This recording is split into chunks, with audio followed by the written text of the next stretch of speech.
hope. Right. So I'm just trying to find the, there we are. If I go onto slideshow, there we go. Right, hopefully everyone's got that. Thank you very much. That's good. So thanks for asking me to talk tonight. This is quite unusual. Sadly, I've got to update the introduction. It's 39 years now in local government, so I'm heading rapidly towards 40 years. So yeah, longer than I care to remember, but fascinating to have seen so many changes. And actually tonight, I mean, you know, we're now in the most interesting period I think I've ever been through. And, you know, whilst obviously the COVID situation's appalling, I think, you know, we need to look at the positives as well if we can and see what we can learn from the way behaviours have changed, travel habits have changed. And it gives us a great opportunity, I think, to rethink again about the role and the future of the city centre, because, you know, when you consider how people are now working digitally, and even Neanderthals, and I'm afraid I do have to count myself amongst those, have had to rapidly get used to using this technology. And it works mostly. So, you know, I think it's a really interesting time. Now, of course, we got a huge sum of money. We've had a budget of 44 million to spend on the city centre, ostensibly to get the city ready for City of Culture and the Commonwealth Games coming up shortly. But of course, the point about this always was about legacy. You know, this is about, you know, resetting the city. Because even before the COVID crisis, it was clear that, you know, the role of the city centre was changing hugely. You know, the retail landscape shifted seismically. And I, for one, am jolly glad that we didn't get, you know, that the City Centre South scheme faltered when it did. And, you know, we weren't lumbered, you know, with some giant retail units that we, frankly, were going to be struggling to know what to do with. So I think, whilst it seemed a bad thing at the time, I think it may give us opportunities. So, you know, this has been a great opportunity to rethink, regenerate the city centre, get the city ready to welcome lots of people. Now, clearly, how that's going to pan out will depend very much, I think, how the COVID crisis plays out. And I'm afraid, you know, I can't really shed any light on, you know, the City of Culture or the plans at the moment. They're still planning to go ahead, but clearly, you know, there's got to be some thought given as to how that's going to play out, and discussions are taking place with DCMS and the Arts Council on that. As I say, I mean, Jim O'Pearl's coined the phrase combining the best of old with the best of the new. I know that, you know, depends on your viewpoint as to whether we're actually doing that, but I think it is about responding to the way city centres are changing. And for me personally, I think it's about, you know, making the city centre unique, trying to make it Coventry, not just sort of clone town. And yeah, I mean, as it says on the slide, you know, it's about showcasing Coventry and the West Midlands. So this slide says busy year ahead, what you can expect to see in 2020. Now, hopefully, if I do this, you can start to see things a bit closer up. And, you know, we can just quickly whiz around the city centre for a quick summary of some of the schemes that we're looking at. And we can then sort of, you know, won't talk about all of these, but I will sort of talk a little bit about some of them. So you can see there, like on that slide, for instance, you know, that part of the slide, places like Pepper Lane, Bullyard I'll talk about, Wayfinding I'll talk about. Drapers I won't, but I'm sure you already know quite a bit about Drapers and Fargo. Belgrade 30, you'll be aware, is well on the way. And this just really shows you, I think, the purpose of this slide, Daimler Powerhouse, is just to show you the vast scale of stuff that's going on around the city at the moment. And there's so much to look forward to and to be proud of. And of course, the Telegraph Hotel, I'm sure that's going to be fantastic when that's done. I will talk a bit about the precinct scheme. So that's Upper Precinct, Smithford Way, Market Way. Cov Point, as you know, is being demolished. I think they're down to about floor 8 now in terms of the demolition. That's now resumed on site in case anyone hasn't been in town recently. St Mary's, you'll be aware of the refurbishment there. The proposed hotel up at Friargate, Indigo Hotel. And of course, the Coventry Station Master Plan. So that's just kind of like a quick scoot around the city centre and some of the many projects that are ongoing. So just need to get that down. So moving on to the precincts, you can't fail to have noticed that there's quite a lot of work going on in the precincts at the moment. This is our sort of flagship scheme, if you like, And the idea is to sort of breathe new life into this place. So it's about putting a lot more planting into that area, about putting a lot more water into that area, because one thing we found, you know, is that water is a great attractor. One of the things we learned from going to Hull, for example, learning what they did for City of Culture, and the fountains there. I mean, I don't think this visualization really does it justice. You know, these aren't going to be state-of-the-art fountains with infinitely programmable jets, the use of colour, steam, sound to create all sorts of shows and effects. And the overall plan, if you look on plan, is kind of modelled both on Coventry's sort of watchmaking past. So if you saw an aerial view, you would see that it's kind of like replicating the sort of the cogs and springs you might find inside a watch.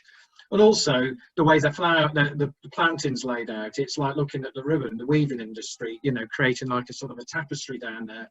So the idea is that water will be a constant thread through the upper precinct. Now, one thing I want to show you, is if I can make it bigger, and then I'll move my cursor, is the Naiad, because there's been a lot of talk about, you know, what we're going to do with the Naiad. Well, the proposal is to have her by one of the pools that we'll be creating in Upper Precinct. So you can see the water sort of arises here, and then you can sort of follow the water's journey down through the Upper Precinct, down in like rills, down towards sort of Marks and Spencer's and the fountain at the bottom. So you can see that it's all about creating sort of restful spaces, places with water to try and bring it to life. Another feature that you'll see is the what I would term the Festival of Britain lanterns on the balconies, and also the railings, although not clearly depicted in this visualization, will also be of that Festival of Britain design that you'll find on Broadgate House. And it's really to try and replicate that detail, which of course those of us old enough to remember will know that's how it used to be. So it is about trying to reintroduce some of those 50s features. The final thing I'll say on this slide, you can't fail to have noticed, is Ernest Jones is still there at the top. Now, that's a bit of ongoing work. It's not the intention to have that left. We are in sort of negotiations, discussions as to what to do. Finance is a concern at the moment. So, you know, that is very much work in progress. So in an ideal world, we will clear the ramp, Ernest Jones, and restore the view down the precincts, as indeed it used to be back in the day from Broadgate, you know.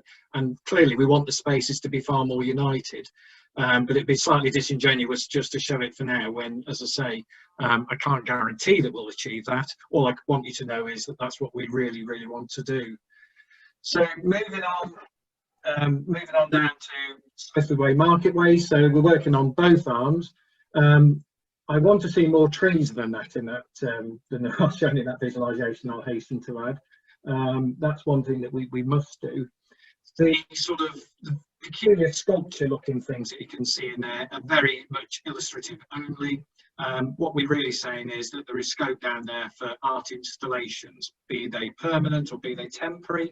You know, I think Coventry has got a great record of, you know, being a showcase of 20th century art, and I think, you know, why not 21st century? And I think, you know, we want to make the space and create the, you know, the places where art can be sort of showcased. But again, the emphasis is very much on making a much greener environment. And when you think about the role of the city centre is inevitably going to morph more towards residential, maybe work-live units, those sorts of things. And I hate the word, but it's kind of an experiential place. It's a kind of, you know, I think the greenery is going to be really important in the future to people's quality of life. You'll have seen a lot of work going on down in the Bullyard. There's a new fountains going there, just in front of the spire. You'll see, as I say, it was sad actually, because we got close to completing by Easter actually, you know, that you were going to see a big unveil of this area, but unfortunately, of course, COVID-19 brought all that to a grinding halt. But the idea here is to, again, create a relaxing space for families in front of the spire. And obviously, we really hope to get a new operator in to take over the old inn spire, and, you know, really create a lively area where, you know, people can gather, plenty of seating, hopefully when we're allowed to not socially distance anymore, fountains. And also we're looking at a play park, there, you know. So again, it's really sort of making this a place where families can go and gather, and, you know, to really make the city centre a place where people want to go. Hertford Street has been a real conundrum, if I'm honest. The problem with Hertford Street, as you know, is it's affected quite a lot by City Centre South. You know, and you'll be aware that plans are afoot to remodel City Centre South. As I said earlier in my introduction, interesting times, because, you know, with the retail sector going west, you know, the developer is now looking at alternative proposals, and hopefully, and I was, you know, heard today that public consultation on the new proposals for City Centre South shouldn't be too far away. We should be just talking a matter of a few weeks, so watch this space on that one. But of course, it meant that we couldn't spend a fortune on Hertford Street because, you know, it might be money sunk and lost. So as you'll have seen at the top end of Hertford Street by the old post office, we put down this resin bound gravel, which I think has made a big improvement. We've got the food kiosk there, which we're hoping to decorate those food kiosks to make them a little bit more attractive. You'll be aware, of course, that the Empire's moved from down near Vickery Street up to the old ABC, so that will help bring this area a bit more to life. And the area that's under cover, we've sort of tried to repair the paving as best as we can. I don't personally think it looks great, but it's better than it was. But what we do want to do is to really improve it through the use of creative lighting, and I'll talk a bit more about lighting in a minute. And as part of City of Culture, we were looking at ideas as to how you can make this almost like an impromptu art gallery, because of course Hertford Street forms part of the main route from the railway station into Broadgate in the heart of our city. So making sure that Hertford Street looks the part after the fantastic walk across Greyfriars Green, you know, we need to kind of keep the standards up as best as we can. And so I think, you know, looking at other ways of dressing up Hertford Street and making it fit for purpose. And of course, I'm building on that fantastic reopening of the arch underneath for what was the Bridge Restaurant, you know, through into Broadgate. I mean, I think that's made such a difference to that area. And, you know, we really do need to make sure that Hertford Street, as I say, doesn't let the side down now in terms of the walking route to the station.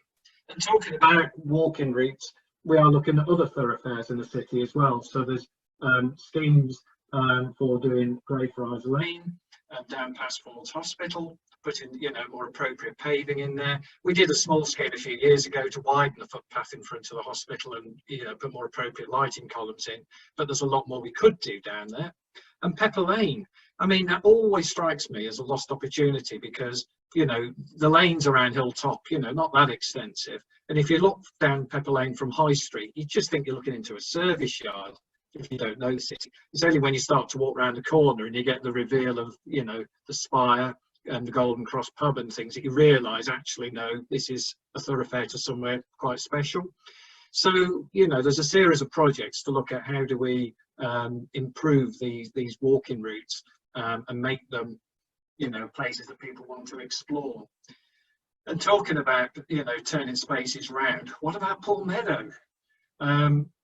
Doing a lot of work with Transport for West Midlands on this one.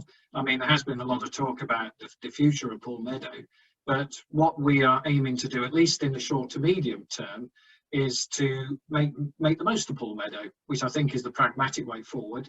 For a start off, you've got the two horseshoes, and one thing that's absolutely clear is that the bus station currently is underutilised. You know, it's like, you look at the number of buses that use it, it's like tumbleweed some days. So what we want to do, and this was certainly on the back of City of Culture, is to promote coaching.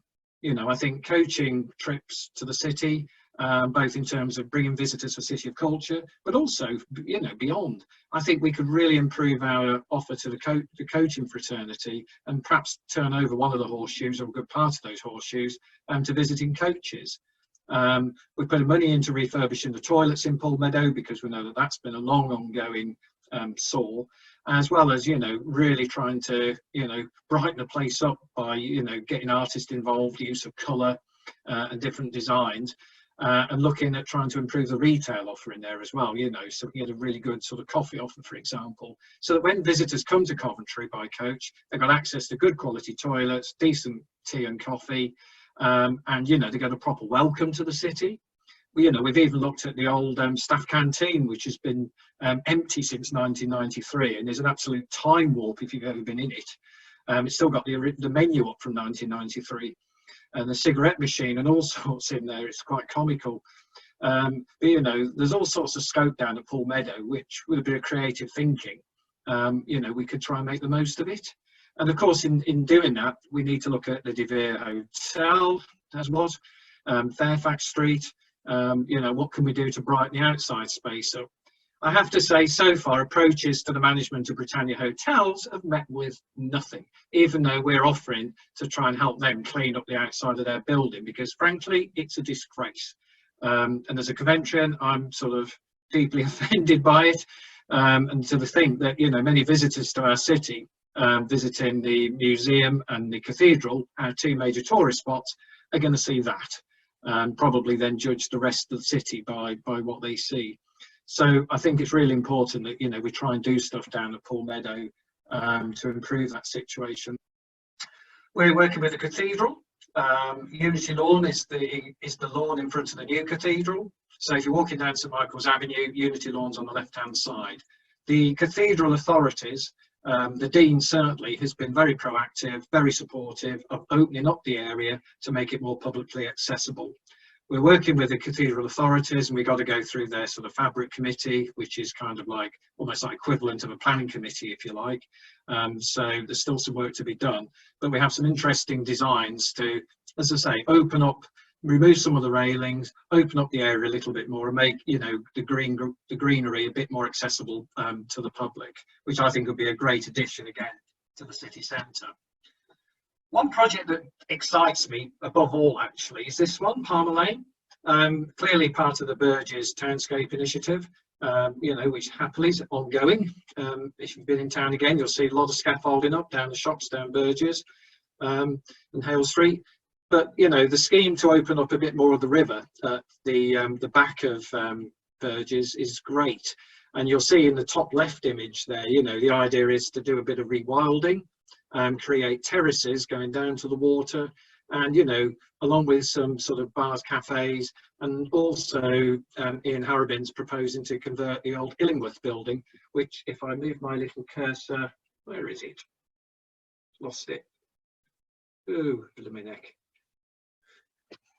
Anyway, if you look at, it's that funny little sort of odd shaped brick building that sits in the middle of Palmer Lane. You know, it's got cobbles around some of it, and it's like a brick and concrete frame building, and looks a bit like a bunker. But Ian's got some great ideas about how that could be sort of converted into quite a funky sort of bar restaurant offer, which by a widened river, you know, could create quite an interesting sort of venue. And we'd actually create something brand new in the city centre that we haven't got, which is like a waterside sort of venue. Now, of course, we've got the canal. But we all know that the canal is separated from the rest of the city centre by the ring road and that bridge. Proposals to remove the bridge met with some opposition about 5 years ago, which was sad actually, because we did have the money to do that scheme. They had to forego that. But, you know, the idea was to create a different road layout and allow people to cross the ring road on the level, but safely, I hasten to add. It wasn't just going to be crossing the dual carriageway. Anyway, that didn't happen. But one scheme we are looking at, and we have got the money, and we're working with the Canals and Rivers Trust, is to do up the whole of the towpath right the way up to Sutton Stop on the northern boundaries of the city. This will widen the towpath wherever possible to probably a maximum of sort of 2.2 metres, around about just over 7 foot. And that will make it, although it's a cycleway at the moment, it will make it safer to use as a cycleway walkway. And the idea as well is we'll improve the access points onto the towpath. We're also looking, and we're going to try and take advantage of the money that Grant Shapps announced on Saturday as part of the promotion of walking and cycling, doing some temporary measures to improve access to the canal basin from Upper Wells Street. So creating a sort of widened pavements underneath the flyover using the existing crossing points and up past Wicks and up to Bishop Street Basin, and then thence onto the towpath or onto other cycle routes. So again, I think, you know, these are all measures to try and bring the canal into the city centre a little bit better, if we can. And I must admit, it's a subject quite close to my heart, so I'm damn glad we're able to be doing this. Talking about other walk links, Volgograd Place, I've just put this in really because we're looking at how to improve this area under the Ring Road, which, in case you don't know where it is, it's the area basically between Lady Herbert's garden and Swanswell. So if you walk along White Street out of town, this is the area you will see. Back in the day when the Ring Road first opened, there were fountains and stuff underneath here, and it was quite pleasant, but sadly they soon disappeared. So what we're looking to do is how can we sort of make this a more creative area? How can we make the so-called Millennium Gardens between Lady Herbert's and the Ring Road, make those into a more attractive space? How can we make Lady Herbert's garden a safe place to use? Which is another sort of point that we're looking at, and I'll come back to protecting places in just a moment. I mentioned lighting previously, and you'll notice the bottom image there again on the Old Bridge restaurant, where we've lit the statues. I think they're called Coventry Heroes, and you can see, I think the lighting, simple white light, has made a fantastic difference. You can now see them, you couldn't see them before. We're looking at relighting the spires and some of our most prominent buildings, and we're looking at making, you know, using creative lighting effects right throughout the city centre. It's a relatively low cost way of achieving a big impact in a short sort of space of time.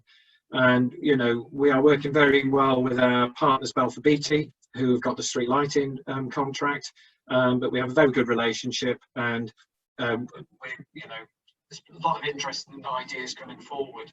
And, you know, about having fun with lighting. So we trialled last week a gobo projection, which is basically just like projecting an image. It's just they just happen to be called gobos. We projected Thank You NHS last week onto the wave, you know, and things like that. And you can have all sorts of fun with projections, different coloured lighting, and that shows how you might sort of light the route up going across Greyfriars Green for a railway station. And again, we want to try and attract people to use that route into the city centre rather than walking down from the quadrant. So, you know, lots of ideas around lighting, and, you know, you'll see more on this in due course. And very eagle-eyed of you may have noticed some of us out, up till COVID that is, doing nighttime trials in different places, different coloured lights on different buildings, just to see what works and what doesn't work. And it's been quite an interesting exercise, but I really do hope we can, you know, really be creative with the lighting. And augmented reality. Now, if you look there in those images on the left-hand side and the bottom right of those images, which has got like the mobile phone over part of the cathedral ruins, the idea is that, you know, we can use technology so that if you're in a part of the city, you can actually, using an app, hold your phone up and it will show you what that area looked like at a point in time. And, you know, you can actually, so like there, for instance, you know, you can see sort of immediately what it looked like not long after the Blitz. But, you know, we could take you further back in time, back to when, you know, St Michael's was a cathedral, or before then when it was perhaps just a parish church. We could do the same in Broadgate. We could take you through the different ages of Broadgate. So I think augmented reality would be quite an exciting thing for visitors to do. And I've been extremely interested in some of the work that a chap called Peter Knight's been doing on sort of, you know, reconstructing buildings 3D, and, you know, I'm fascinated by his website, and I think a lot of the work he's done, we need to link up with him, because I think that might be the sort of stuff that we could well make use of and really make people's visits to the city a lot more interactive and a lot interesting. And, you know, some of the stuff we found out, I mean, I know about the Italian job because I remember it being filmed, but you know, there's a lot of people won't realise that all, you know, the scenes in the sewers were actually in Cov, down Stoke-Aldermore. And I know that because I was brought up in Binley, so do remember the first in kerfuffle when that was done. But then we've also found out about people like Frederick Lanchester.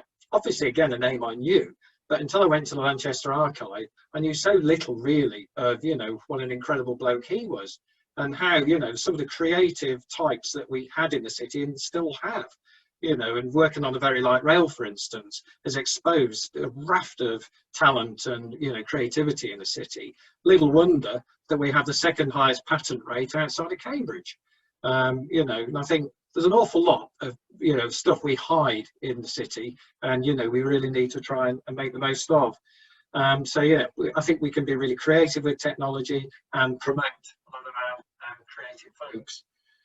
So protecting places, this is a little bit more mundane, you might say, but, you know, we want to have a state-of-the-art CCTV system in place. So, you know, we are looking at putting all of our cameras onto a brand new digital platform. We're working in partnership with the police on this and other partners around the city centre, with citizen housing, with the cathedral, Coventry University.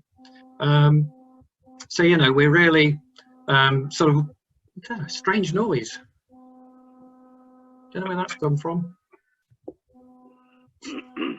Not me, I hope. I'll carry on. It's all right. Unless it was telling me to shut up, I don't know. May have been. Yeah, so we're looking at, you know, putting a, you know, quite an extensive system of CCTV, because we want, whilst we, you know, obviously respectful of civil liberties, equally, I think people have a right to walk, you know, to use the city centre and to feel safe, and for students and visitors to feel safe in the city. And equally, we're looking at a number of traffic control measures, and you'll have seen a number of those going in around the city centre as it is. And again, this is about, you know, how we manage spaces. One of the things I won't dwell on now, but, you know, people I'm sure might want to ask, is about, you know, traffic management.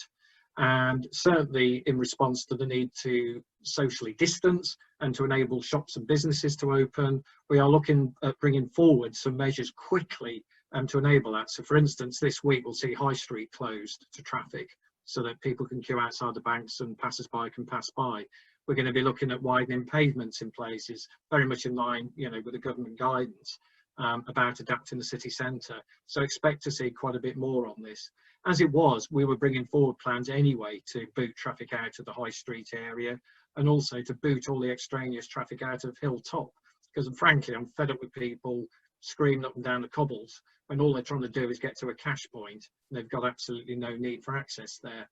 That's not to say that we won't permit legitimate access, and accept that, you know, there is a need for some, but you look at the sort of people using that space and it's just detracting from visitor experience. So we were looking at bringing forward quite comprehensive plans, you know, to start to change the way, you know, traffic movements within the city, to make it a much better place to walk and sort of cycle around. Very quickly, so I appreciate I was only asked to speak for 20 minutes, so outstanding welcome. Coventry Station Master Plan, bit of good news really. That work has continued throughout the lockdown. So Buckingham's have stayed on site, and good progress is continuing to be made. And you can start to see in the left-hand picture there the groundworks for the new station building and car park and everything really beginning to take shape now.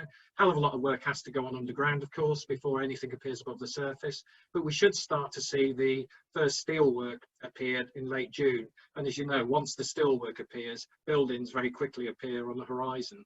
Footbridge and canopies likewise is progressing well. So we may have lost a little time on the station master plan, but not hugely. And sorry, that's just reminded me actually, when I was talking about the precincts, we have lost a little bit of time on the precincts because Eurovia, who are our contractor on the precincts, did pull off site for COVID-19. So inevitably, there are going to be a few weeks delay on that, and I'm afraid, you know, we'll try and recoup as much as we can, but that's inevitably going to drag on into early 21. But I don't think that will surprise anybody. I think the biggest surprise, to be honest, is that the station works have kept going. Just wanted to say a few words as well about air quality. This shows, and you know, we've got the money from the government for you know, 24 million for doing various schemes on air quality. I'm not proposing to run through all of those schemes tonight because I know this is more about the city centre. But what I did want to show you was a sketch layout for Junction 7, which has been, you know, we have been sort of consulting on the outline. The detail will be consulted on later, but the idea is to to reform the existing junction in order to release space for people, for greenery, for planting, and to reconnect Spon End, the Butts, with the city centre. And as you can see, you know, just looking at that plan, so please don't get too worried about the detail, the scope to do that. And the next slide just shows you some slightly mad ideas about how to sort of make this a gateway into the city. And, you know, maybe thinking about future plans for IKEA. You know, maybe there's opportunities again to really rethink this part of the city centre and make something of it. We're talking to Citizen about their plans for improvements around Spon End. You know, they're looking at refurbishment, etc., of the Spon End estate. So again, you know, it's talking to them what opportunities are there for a walkway cycleway along the River Sherborne. Go back to the water theme. We haven't got a lot of water in Cov. We need to make the most of what we've got. And then finally, just looking at future Coventry. I've mentioned very light rail. Work is still very much in progress for that. We're still looking to get first part of a route, you know, implemented around 2025. We're also, you know, very much looking at electrification of transport. So this slide really just shows, you know, the number of opportunities there might be. Electric taxis. We've got one of the highest number of charging points outside of London. I've just checked today, and we've got about 229, which is masses more than many other places. As I say, you see very light rail there. You can see like pods, like RDM are making, and you know, we're hoping that RDM's autonomous pods can perhaps form part of the offer for City of Culture. You know, maybe it could be a quirky way of, for some people at least, it will be a limited number, but they're travelling from the railway station through to the Transport Museum or, you know, exhibitions or whatever. Electric bikes. You'll have heard on the news today that we're going to be one of the areas that are going to trial e-scooters. And we're now looking at the possibility of pop-up cycle lanes that could also house e-scooters. So without boring you, there's a whole shed load of work going on at the moment, looking at how we can electrify transport, clean our air, increase, as it says there, increase Coventry's attractiveness as a place to live, work and study. So I hope that kind of gives you a quick counter through. There's a hell of a lot going on, as I say, a lot to talk about, but hopefully quite a few positives in there. And as I say, whilst I know that the current crisis is nothing but awful, you know, do want to see if we can embed some of the good habits in there. The fact that a lot of people have rediscovered walking and cycling, people have discovered working from home, all things which can help us rethink and reshape the city centre as we go forward. Thank you for listening.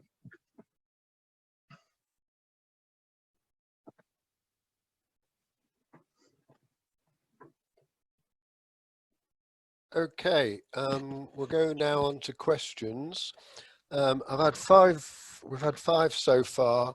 You get first bite, Vince. You wanted to ask a question? First of all, thank you very much, Colin. That was a very enlightening presentation.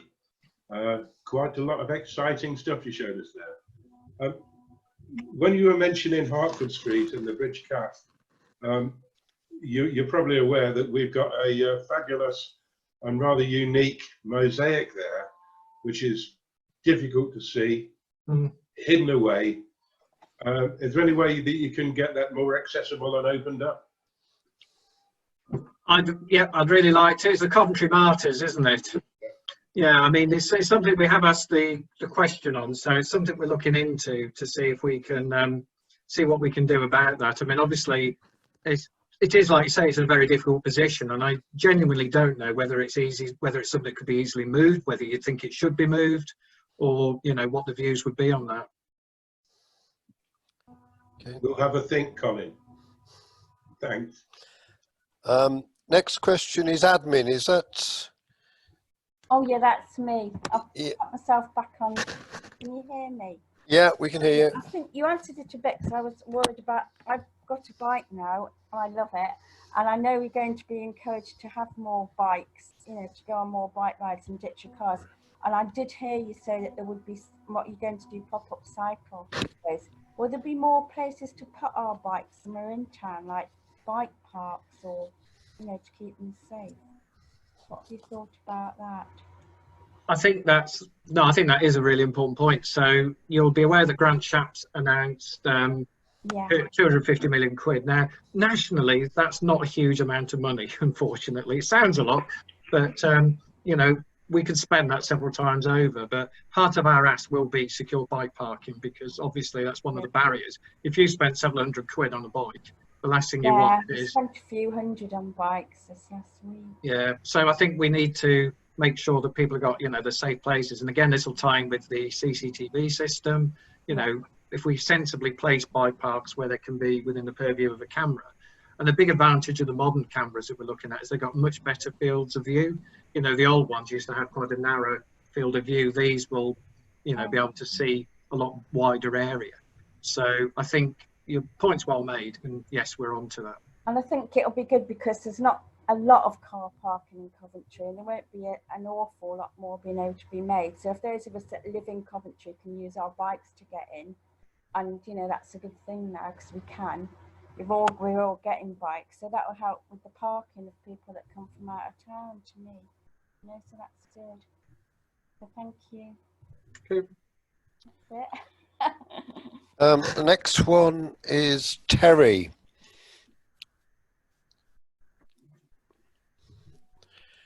Let's just do a... Is Terry there?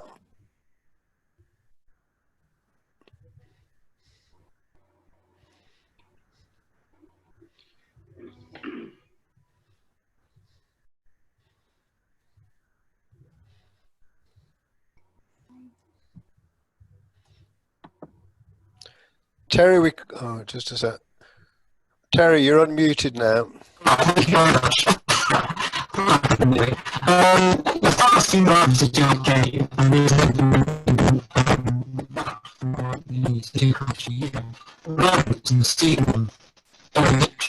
Terry, we can't hear that. Can you? It's all broken up.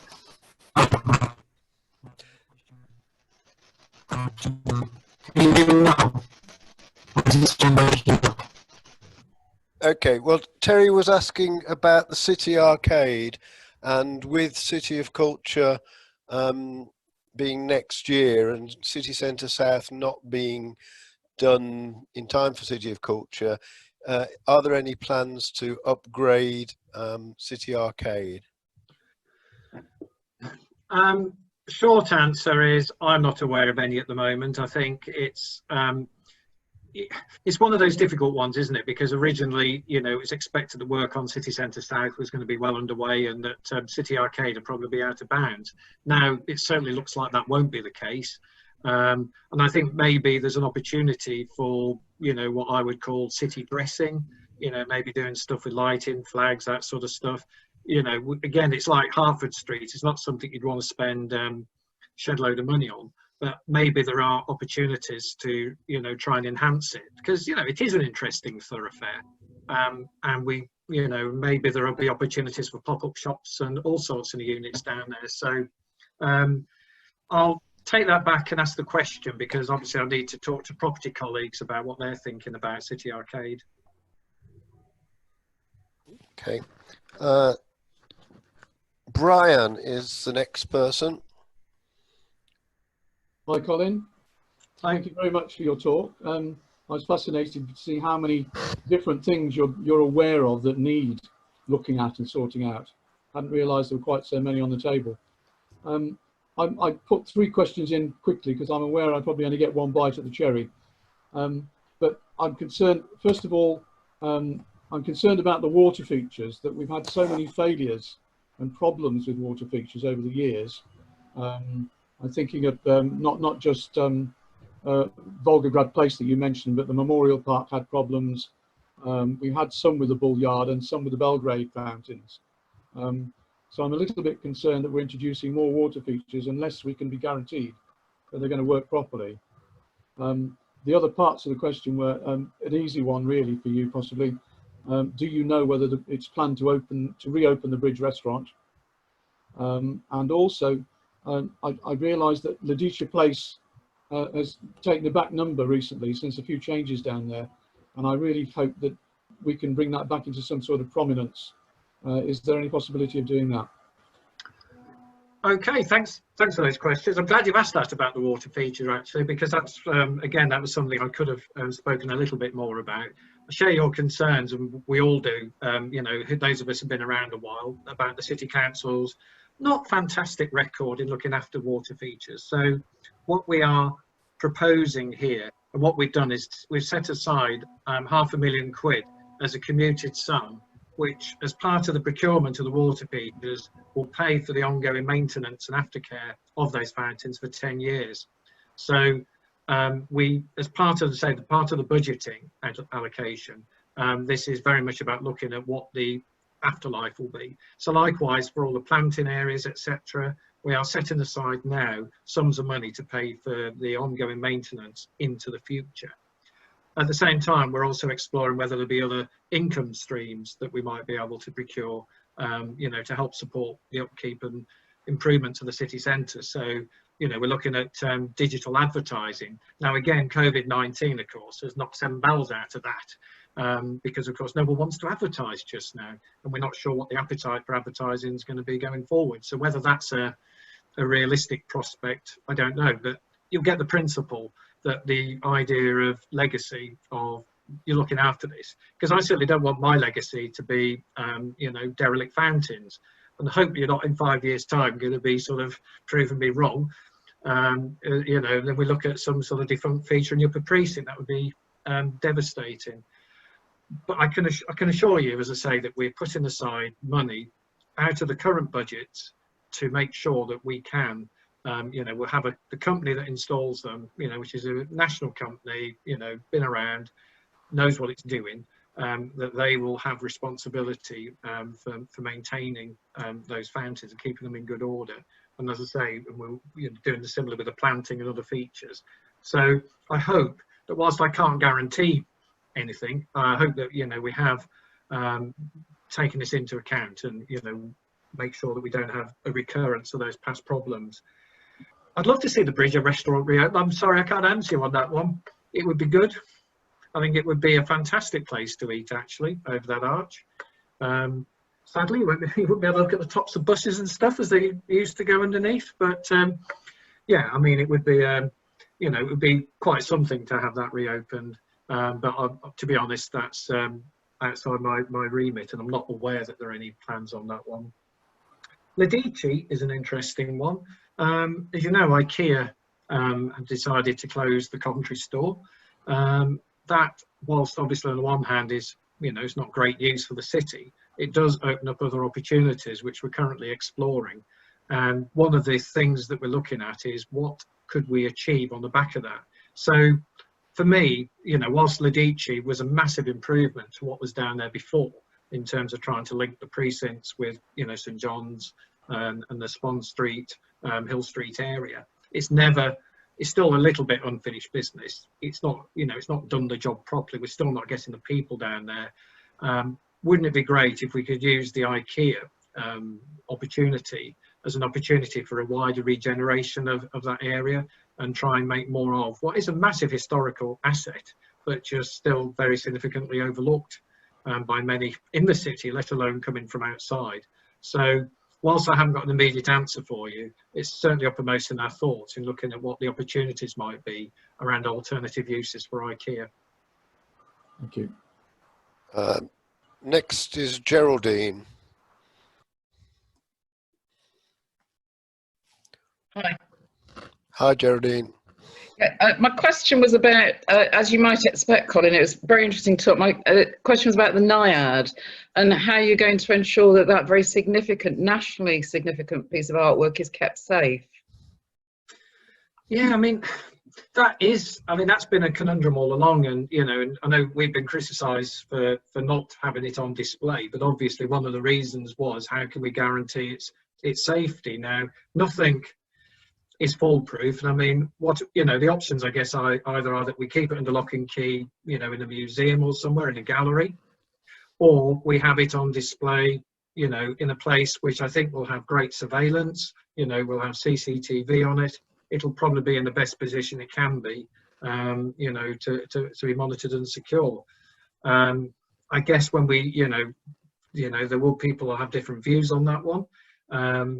as I say, I can see the argument from both ways, but I guess in balance, I think, you know, the push ought to be to have it on display where people can appreciate her, and it will be an appropriate setting for her, because that was always the other point. Could we find somewhere that was going to be, you know, do her justice?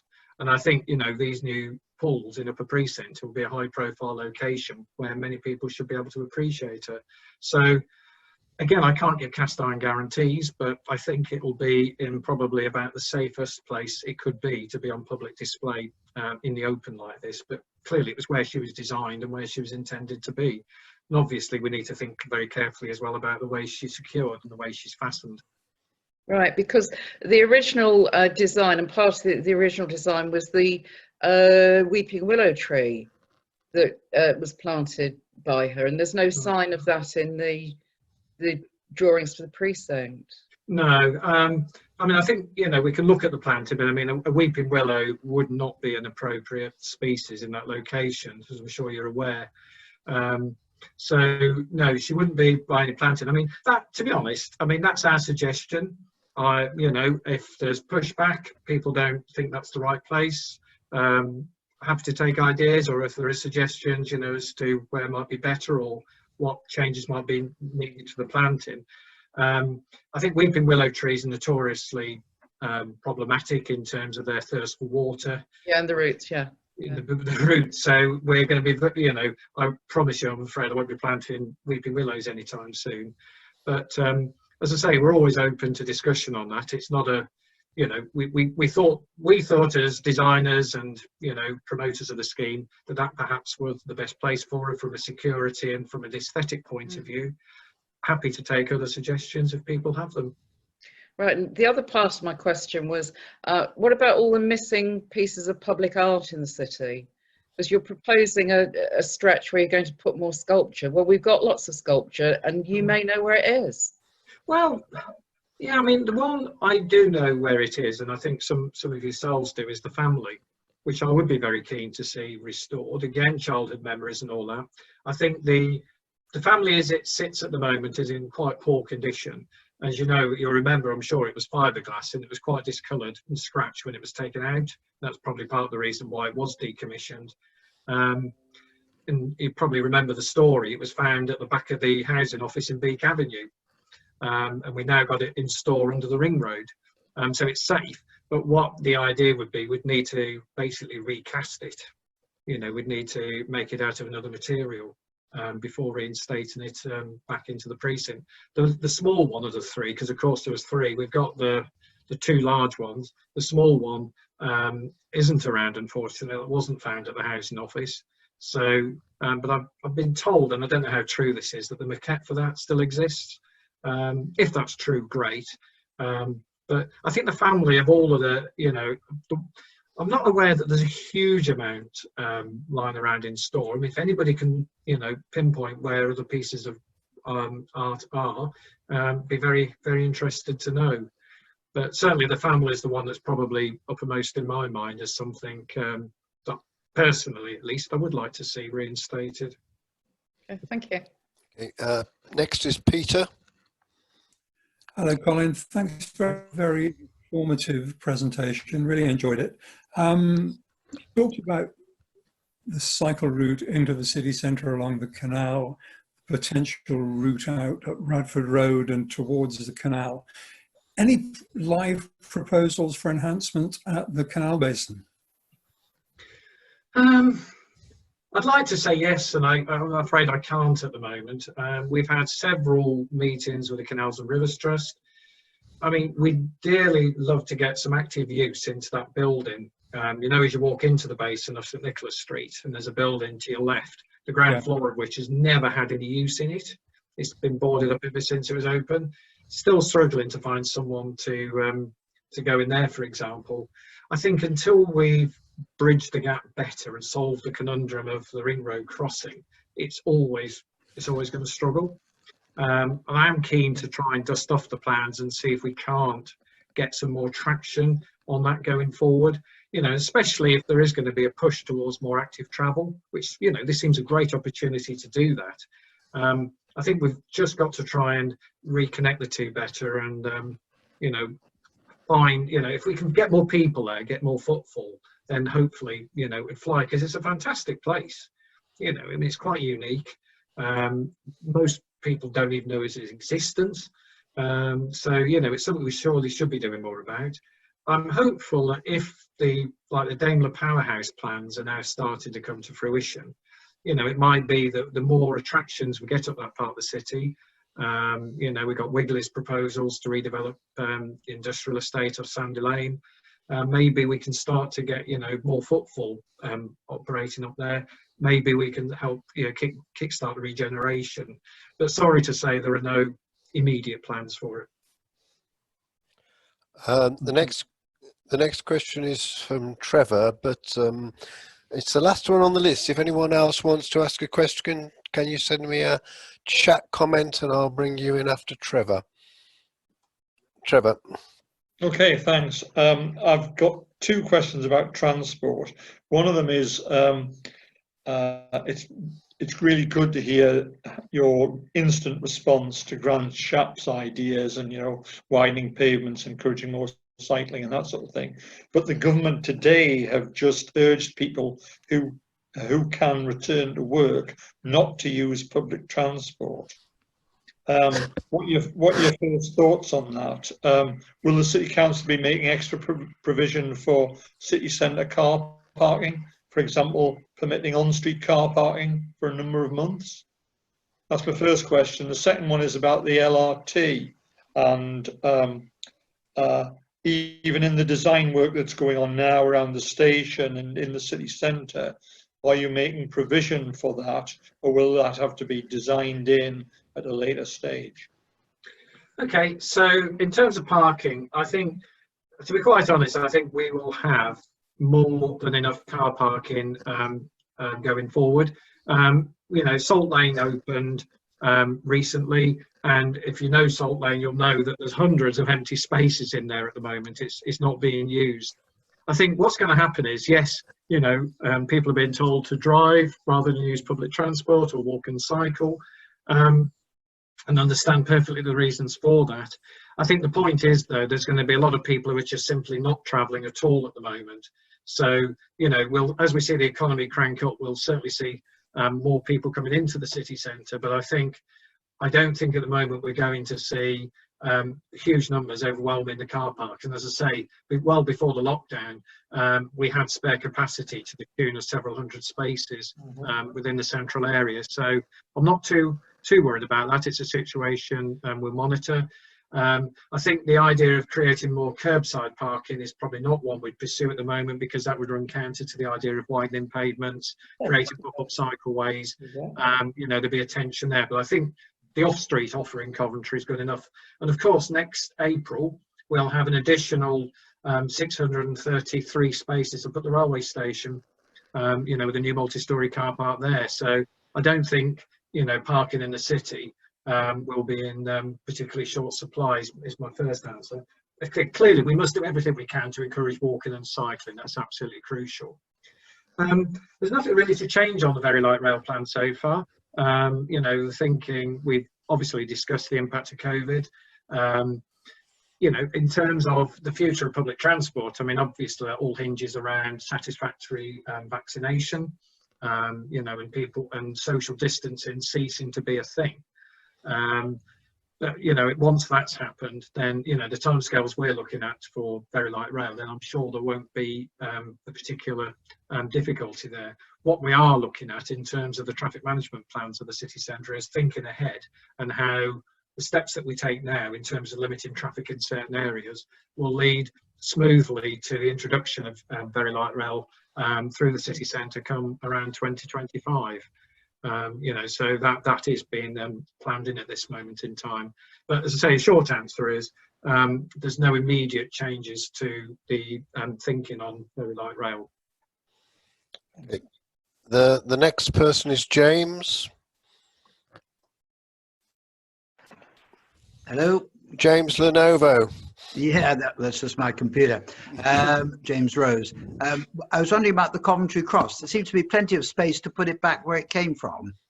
Are there any other plans? Yes, Jim O'Boyle has stated it will go on the space between Holy Trinity and Primark.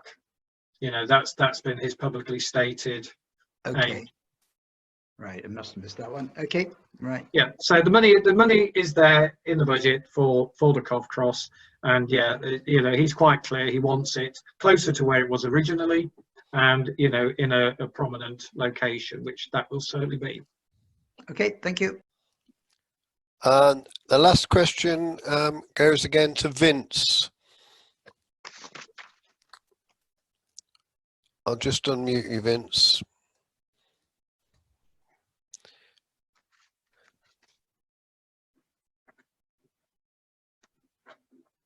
That's it, I'm unmuted. Hi, Colin. I've always been a bit of a petrol head most of my life, but I can read writing on walls, and I've consequently been recommissioning my bicycle. But I do remember the last time I was trying to use it, it was a terrifying experience. And I found some rather kind of ridiculous things. I mean, simply painting a white line at the side of a main road and calling that a cycle lane with vehicles that park into it. I'm talking about things like the Holyhead Road now, when you've got about a 20-foot grass verge and a very, very wide pavement that people only occasionally use. If you're going to kind of reinstate things like cycle lanes, are they going to be a bit more practical and safe than just simply a white line at the side of a main road? Short answer, yes. You may be aware of what's called cycle superhighways, or the ones that Boris introduced when he was in London, you know, which are amazing. Or if you know Birmingham, for instance, if you look at the Bristol Road going down towards Selly Oak, you know, they've got that blue surfaced cycle lane that they've carved out down there. That's the kind of standard we need to be aiming at. So I think, yeah, I mean, the white lines, you know, are from a day gone by. I'd agree with you. As a cyclist, I personally thought they were actually probably worse than useless, because it encouraged drivers to come closer to the line, whereas most drivers, not all, will give you enough space. If you put a white line down, it suddenly becomes their space, your space. So I'm never a great fan of delineation in that respect. Holyhead Road, to be honest, was a difficult one, because if we couldn't take any of the grass without having to remove the trees, because we were told that you know, if you take away the porous area around the tree base like that, it would have been excavated. It would have been a problem for the trees. So of course we didn't want to do that.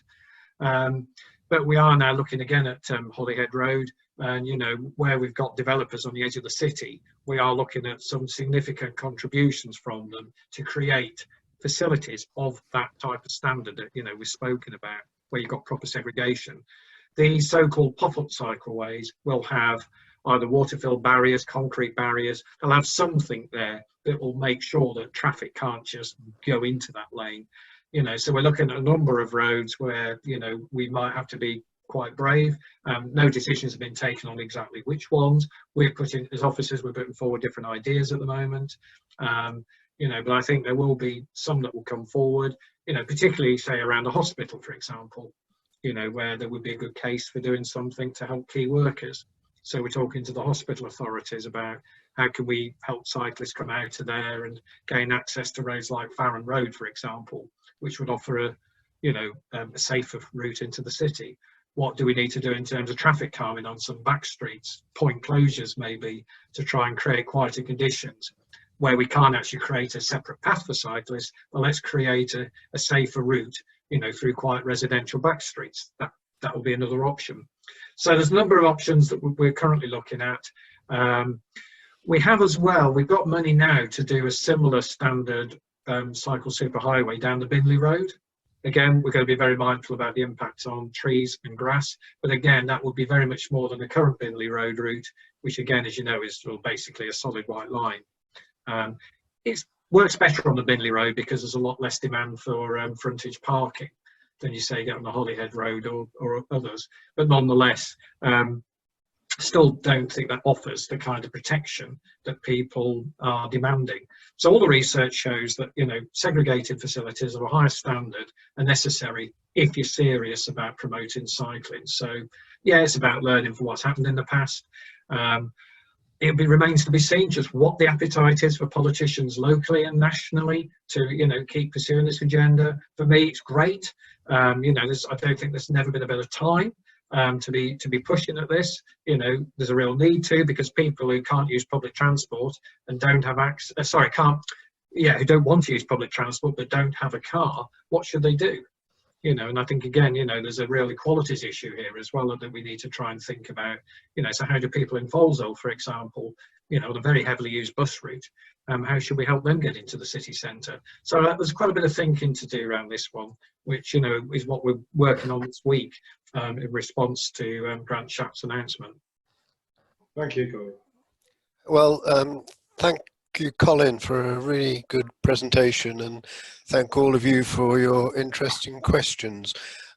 Before we end, Vince is going to update us on what the Society's been up to over these last few coronavirus lockdown weeks, and he'll tell us where we're going. Well, I can only talk about the Society, but I would imagine most of our members have been doing an awful lot of gardening. So we've had to cancel our programme of summer visits and activities over the come up, but we're holding back on making a decision about whether or not to start in August. It won't depend on what Boris Johnson or anyone else says. It will depend on common sense. Operation Shield is something that Simon has introduced us to, and we're checking on our members, not on email. Now that is kind of implying members that may be even older than I am, let's say, that may need help and assistance. So thanks very much to Simon for widening us up on that one. We're arranging a meeting later this week with the new Design and Heritage Manager, which we're looking forward to get some insights into his thinking for design and heritage for the future. We've increased our news publications to 3 a week from 2, and we're very happy to receive contributions towards that. Thanks to we've been doing a kind of daily quiz question on Facebook and Twitter, which you should have a look at, and thanks very much to Brian for that. We're developing a campaign to promote more, Colin, you may be interested, as you've just been talking about it, sustainable future following the lockdown. I was doing a bit of historical research, because we do quite a lot of that here. And some of the most major societal changes that we've had in the past 100 years have followed 2 significant disasters in World War I and World War II. We got the Butler Act, we got the Education Act, we got the NHS, we got slum clearance with Houses for Heroes, and a lot of welfare legislation to make our society the envy of the world in many ways at the time. Now we're dropping back. We've seen what's happened. What happens when you let the NHS slip? You know, we nearly got into a disaster. So we've got a bit of a think tank to work out how we can get across the views of people's genuine desires to change, and how we can get that under the noses of our politicians, both national and local. We have now a new venue for meetings we can announce. No longer going to be in Theatre Absolute, and we thank them very much for allowing us that venue for so long. However, this is going to be in the old grammar school, which is a much better venue, and you won't have to wear your thermals, you'll be glad to hear. Our next meeting, Trish Willits of the Coventry Bid, the City of Culture team, The date's to be confirmed yet. She's going to brief us on the government's trial bubble platform and how shopping will change in relation to that model. Now, we've all seen how shopping has changed. We've gone in my lifetime from one small carrier bag to the local corner shop, Maypole, Perks, George Mason. Does anybody remember these?